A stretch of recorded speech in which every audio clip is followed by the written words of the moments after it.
Olaedo's journey to the shrine of Allah was arduous. The forbidden forest was dense, its canopy so thick that sunlight barely penetrated. The path was treacherous, littered with roots that seemed to reach out to trip her, and the cries of unseen animals echoing in the distance. Each step felt like a test of her will, but she pressed on, her mother's memory fueling her resolve. On the third night, as she rested beneath a mighty iroko tree, a voice called her name. It was soft at first, like a breeze, but then it grew louder and more insistent. Olaedo sat upright, her heart racing.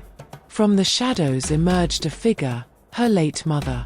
"Olaedo," the figure said, her voice both soothing and firm. "My child, you have suffered greatly. I have watched over you, and now I am here to guide you." Tears welled up in Olaedo's eyes. "Mother, why did you leave me? Why did you let them treat me this way?" Her mother knelt beside her, placing a ghostly hand on her cheek. "I did not choose to leave, Olaedo. But even in death, I have fought to protect you. This journey is not just about cleansing the curse of the masquerade. It is also about breaking the hold Neka has over your father. You must be strong." With her mother's guidance, Olaedo pressed on. She faced trials in the forest, spirits testing her courage, compassion, and determination. At one point, she had to confront a giant python, a guardian of Allah's shrine, which loomed before her with glowing eyes. Instead of running, Olaedo spoke to the python, offering it respect and pleading for passage.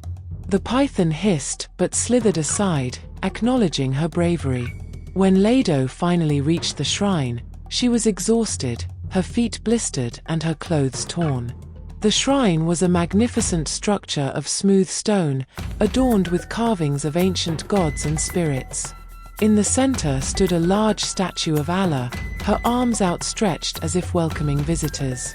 A priestess emerged from the shadows, her eyes piercing and her presence commanding. "You are the girl who saw the JK," the priestess said. "You carry a burden that is not yours alone."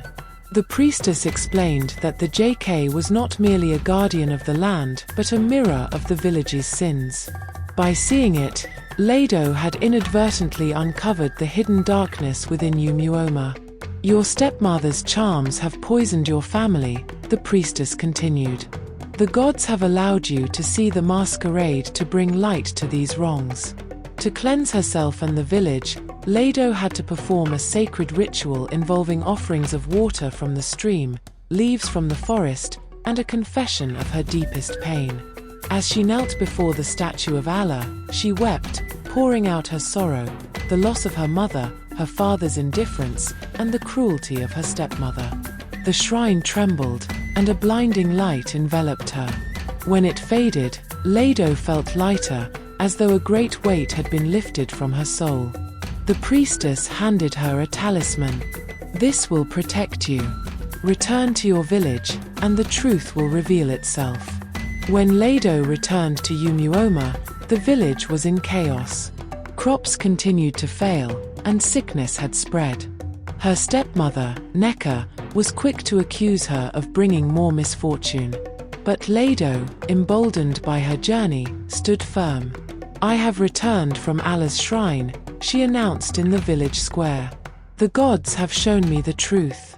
With the talisman in her hand, she confronted Neka. The charm began to glow, and suddenly, Neka screamed, clutching her chest. Her secrets were laid bare, her use of dark magic to control Olaedo's father, her poisoning of his mind against his daughter, and her schemes to claim the family's wealth for her own children. The villagers gasped in horror.